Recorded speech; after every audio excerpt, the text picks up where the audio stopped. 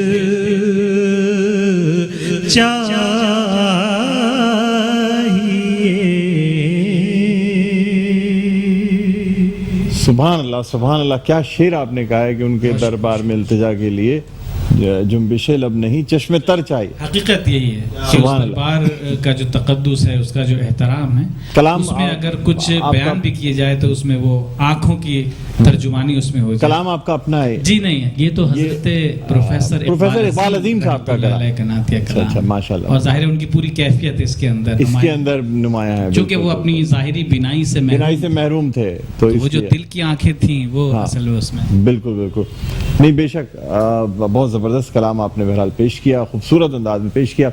ناظرین، اب ہم بڑھنا چاہیں گے آسان زندگی کی طرف، اور روزانہ کی طرح ہمارے ساتھ ہیں علامہ اشرف قادری صاحب، جو کہ چیئرمین ہے قادری قریشی فاؤنڈیشن کے. ہم ان کو خوش آمدید کہنا چاہیں گے. السلام علیکم علامہ صاحب. وعلیکم السلام ورحمۃ اللہ وبرکاتہ. بسم اللہ الرحمن الرحیم والصلاة والسلام علی سید المرسلین. اما بعد فاعوذ باللہ من الشیطان الرجیم. بسم اللہ الرحمن الرحیم. مشہور بزرگ حضرت سلیمان جزولی رحمۃ اللہ تعالی علیہ ایک بار کہیں سفر پہ نکلے، راستے میں پیاس کی شدت ہوئی تو ایک کنویں پہ پہنچے. جب کنویں پہ پہنچے تو ڈھول کو موجود نہ پایا. جب آپ نے ادھر ادھر دیکھا تو ڈھول موجود نہ تھا، اور آپ کو پیاس کی شدت لگی ہوئی تھی. یہ سارا منظر ایک بچی دیکھ رہی تھی. وہ بچی قریب آئی اور انہوں نے ان سے پوچھا کیا معاملہ ہے. انہوں نے کہا کہ میں ڈھول ڈھونڈ رہا ہوں اور ڈھول نہیں مل رہا، مجھے پانی کیسے نکالوں سمندر کنویں سے باہر، مجھے پانی پینا ہے. بچی نے جب یہ معاملہ دیکھا تو کنویں کے اندر تھوک دیا. جیسے ہی کنویں کے اندر تھوکا تو پانی کنویں کی تہ سے اٹھ کے اوپر آیا اور کنویں کے سطح سے اتنا اوپر آیا کہ باہر گرنے لگا. حضرت سلیمان جزولی رحمۃ اللہ تعالی علیہ نے پانی پیا، اور پانی پینے کے بعد بچی کو قسم دے کے پوچھا بتاؤ تم نے یہ کرامت حاصل کیسے کی. تو بچی نے پوچھا آپ کون ہیں، پہلے آپ بتائیں آپ کون ہیں. تو انہوں نے کہا میں سلیمان جزولی سلیمان ہوں. تو آپ نے کہا آپ کے چرچے اتنے ہیں اور آپ پانی نہیں نکال پائے. میں نے یہ جو سیکھا یا جو مجھے یہ اللہ کا فضل حاصل ہوا وہ درود شریف کی برکت سے ہوا، اور میں نے درود شریف پڑھ کے پانی میں تھوکا تو اللہ نے یہ کرم کیا. اس دن کے بعد سے سلیمان جزولی رحمۃ اللہ تعالی علیہ کا معمول یہ رہا کہ آپ بے پناہ درود پاک پڑھا کرتے تھے، بے پناہ. اور آپ نے درود پاک کے مجموعے پر ایک کتاب لکھی جس کا نام ہے دلائل الخیرات. بہت مجرب وظائف ہیں اس کے اندر، اور یہ کتاب پڑھنے سے تعلق رکھتی ہے، آپ بھی پڑھیے گا. اور سلیمان جزولی رحمۃ اللہ تعالی علیہ کا جب انتقال ہوا اور 60 سال بعد ان کا جنازہ کہیں کسی وجہ سے کہیں شفٹ کرنا تھا، تو جب ان کی قبر کھودی گئی تو یہ بالکل اس طرح ان کے جسم مبارک تھا جیسے آج ہی انہیں دفنایا ہو. اللہ کی ان پہ رحمت ہو اور ان کے صدقے ہماری مغفرت ہو. ناظرین، آج ہمارا ٹاپک ہے رمضان اور نماز. جی ہاں، نماز مسلمانوں پہ فرض کی گئی. مسلمانوں کا پہلا فرض نماز مومن کی معراج ہے. نماز دین کا ستون ہے. نماز اندھیری قبر کا چراغ ہے. نماز جنت کی کنجی ہے. نماز پل صراط کے لیے روشنی ہے. مسلمان اور کافر کے درمیان فرق نماز ہے. رمضان المبارک کی بابرکت گھڑیوں میں تو ہم دیکھ رہے ہیں مساجد بھری ہوئی ہیں اور لوگ باقاعدہ نماز کی طرف آ رہے ہیں، لیکن غیر رمضان میں اور رمضان المبارک میں بھی عشاء اور فجر کی نماز میں مسلمانوں کی وہ تعداد نہیں ہوتی جو کہ ہونی چاہیے۔ یاد رکھیے نبی پر کریم صلی اللہ تعالی علیہ وآلہ وسلم کا فرمان ہے کہ منافقوں کے اوپر عشاء اور فجر کی نماز بھاری ہے، اور یہ بھی یاد رکھیے کہ اس کی فضیلت کتنی بڑی ہے کہ جو شخص عشاء کی نماز باجماعت پڑھے اسے آدھی رات کا ثواب، اور جو فجر کی نماز باجماعت پڑھے اسے اسے آدھی رات کا ثواب۔ دونوں نمازیں جو باجماعت پڑھے اسے پوری رات عبادت کا ثواب ملتا ہے۔ نماز سے دوستی کیجیے۔ آپ دیکھیے کہ جو لوگ نماز پڑھتے ہیں ان کو اس قدر نماز کی عادت ہوتی ہے کہ جب وہ نماز کو شروع کر دیتے ہیں تو پھر یہ نہیں کہا جاتا کہ وہ نماز چھوڑتے نہیں ہیں، بلکہ پھر نماز انہیں نہیں چھوڑتی، اور جب انہیں نماز دنیا میں نہیں چھوڑتی تو آخرت میں بھی انہیں نماز نہیں چھوڑے گی۔ تو نماز میں آپ کو رمضان المبارک میں اس کی پریکٹس ہو رہی ہوگی، آپ کو عادت بن جائے گی رمضان المبارک میں، تو غیر رمضان میں بھی اس کی عادت بنائیے، اور یاد رکھیے کہ عشاء اور فجر کی نماز پابندی سے ادا کیجیے۔ یہ فضائل کے اعتبار سے بھی زیادہ ہیں، اور اس کا پڑھنے والا دیگر نمازیں بھی بآسانی سے پڑھ لیتا ہے۔ آج ناظرین ہم آپ کو بتائیں گے نفل نماز کے متعلق، صلاۃ التسبیح کی نماز کیا ہے، تہجد کی نماز کیا ہے، اور اوابین کی نماز اور اشراق و چاشت کی نماز کیا ہے۔ لیکن ان نمازوں کے بتانے سے پہلے میں آپ کو ایک بات بتانا چاہتا ہوں کہ جن لوگوں کے اوپر اپنی قضا نمازیں ہیں اور وہ فرض اور نفل نماز ادا کرنا چاہتے ہیں، تو پہلے اپنی جو قضا نمازیں ان سے ہو گئی ہیں ان کو ادا کریں، کیونکہ وہ ادا کرنا لازمی ہے۔ جب تک کہ وہ ادا نہیں ہوں گی تو وہ گناہ میں شامل ہوں گی۔ تو بہتر یہ ہے کہ نفل کی جگہ اپنی قضا نمازیں ادا کریں، اور ان کی ادائیگی کا طریقہ بھی بہت آسان ہے۔ جب بھی آپ ایک نماز پڑھ رہے ہیں، مثال کے طور پر آپ ظہر کی نماز پڑھ رہے ہیں، تو جب آپ ظہر کی نماز پڑھیں تو قضا کے اندر صرف فرض کی قضا ہوتی ہے، تو وہ آپ آخر میں 4 رکعت وہ بھی ادا کر لیں۔ اسی طرح عصر کی نماز سے پہلے آپ اپنی قضا نماز دہرا لیں۔ مغرب کی نماز نفل اوابین پڑھنے کے بجائے آپ اپنی قضا نماز پڑھ لیں۔ عشاء میں بھی یہی معمول رکھیں، اور تہجد میں فجر کے وقت اپنی تہجد کے بجائے قضا نمازیں ادا کریں، کیونکہ قضا نمازیں ادا کرنا یہ آپ کے اوپر لازم ہے۔ فرض نبی کریم صلی اللہ تعالی علیہ وآلہ وسلم کا فرمان ہے کہ فرض نمازوں کے بعد جو سب سے بہترین اور سب سے افضل نماز ہے وہ تہجد کی نماز ہے۔ تہجد کی نماز رات کے وقت جب آپ عشاء کی نماز پڑھ لیتے ہیں اور عشاء کی نماز پڑھ کے آپ سو جاتے ہیں، چاہے وہ نیند 5 منٹ کی ہو، چاہے وہ نیند 10 منٹ کی ہو، چاہے وہ نیند 4 گھنٹے کی ہو، جب بھی وہ نیند آپ پوری کر لیتے ہیں اور آپ کی آنکھ کھلتی ہے، آپ تہجد پڑھ سکتے ہیں صبح صادق سے پہلے تک کے۔ یہ تہجد کا وقت ہے آپ کے لیے۔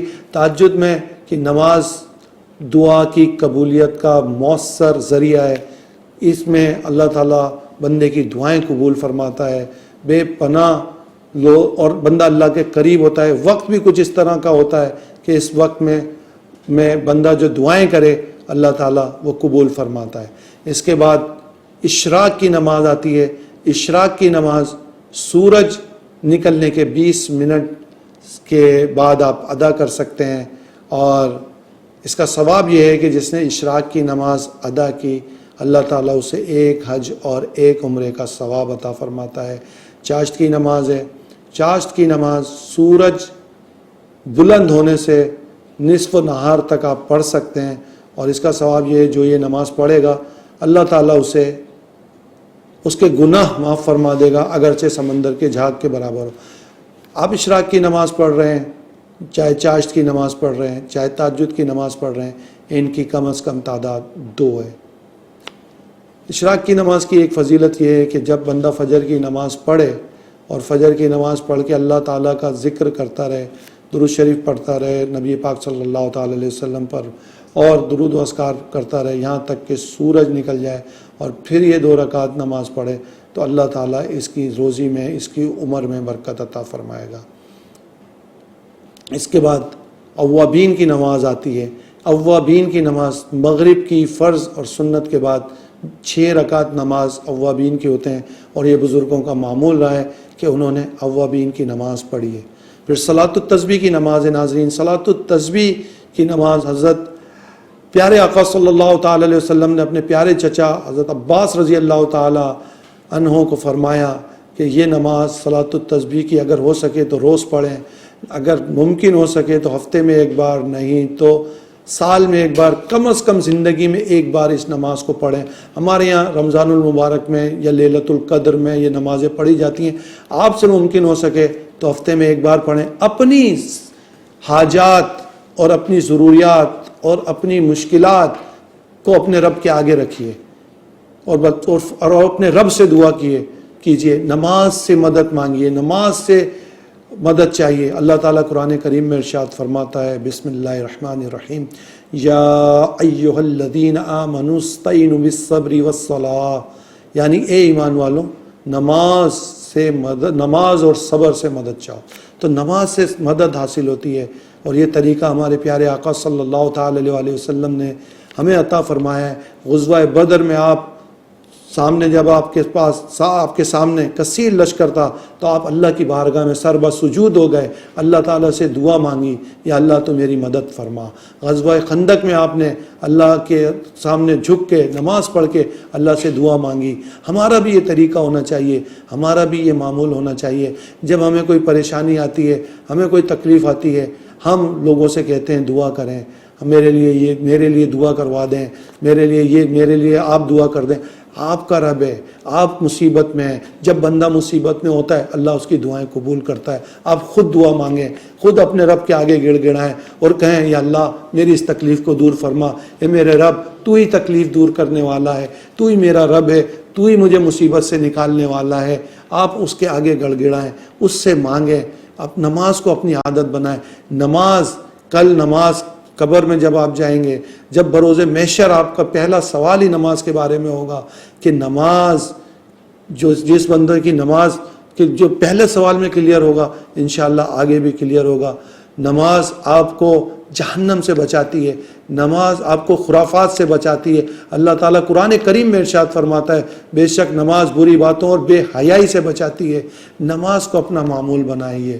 نماز آپ کو ہر برائی سے بچاتی ہے، نہ صرف دنیا میں بلکہ آخرت میں بھی یہ نماز آپ کو ہر طرح کی عذابات اور ہر طرح کی مصیبتوں سے بچائے گی۔ اللہ تعالیٰ ہمیں 5 وقتہ نماز پڑھنے کی توفیق عطا فرمائے۔ ناظرین، ہم اپنے پروگرام کے اندر ہمیشہ ایک طریقہ بھی لیتے ہیں نبی کریم صلی اللہ تعالی علیہ وسلم کے انداز زندگی سے اور ان کی سنت یا ان کا طریقہ۔ آج ہم نے نبی کریم صلی اللہ تعالی علیہ وسلم کا وہ طریقہ لیا ہے جو ہم سب کے لیے راحت کا سبب ہے۔ جی ہاں، نبی کریم صلی اللہ تعالی علیہ وسلم کی یہ عادت کریمہ تھی، آپ کا یہ انداز تھا کہ جب آپ کھانا کھاتے تھے تو آپ اپنے جوتے مبارک کو اتار دیا کرتے تھے، اور آپ فرماتے ہیں کہ یہ پیروں کے لیے راحت ہے۔ اسی طرح جب آپ سفر مبارک پہ ہوتے تھے تو آپ اپنے پیروں سے جوتے یا چپل نکال دیا کرتے تھے۔ ہمارے لیے بھی یہ بہت آسان ہے، ہم بھی سفر کرتے ہیں، کھانا کھاتے ہیں، تو جب بھی آپ کھانا کھائیں، سفر پہ ہوں تو پیروں سے جوتے نکال دیں۔ اس میں آپ کو ثواب بھی ملے گا، آپ کے پیروں کو راحت بھی ملے گی۔ ہر انداز میں نبی کریم صلی اللہ تعالی علیہ وسلم کے ہر انداز میں خیر، فائدہ، بھلائی ہی بھلائی ہے۔ آئیے ہم آپ کو اب ایک روحانی وظیفہ بتاتے ہیں، اور وہ وظیفہ کیا ہے؟ جی ہاں، وہ وظیفہ یہ ہے کہ بخار اگر کسی کو ہو جائے اور بخار نہ اتر رہا ہو تو 40 مرتبہ سورہ فاتحہ پڑھ کے پانی پہ دم کر لیجئے، اور پھر اس کے چھینٹے جو ہے نا مریض کو ماریے، انشاءاللہ بخار اتر جائے گا۔ اس کے ساتھ ساتھ اپنے معالج کو بھی دکھائیے۔ اللہ تعالیٰ ہمیں نمازوں کی بھی توفیق عطا فرمائے، نہ صرف خود پڑھیں نماز ناظرین، بلکہ اپنے گھر والوں کو بھی اس کی تلقین کریں۔ روایات میں آتا ہے کہ جب بچے 10 سال کے ہو جائیں تو انہیں نماز کا حکم دو، اگر نہیں پڑھیں تو مار کے پڑھاؤ۔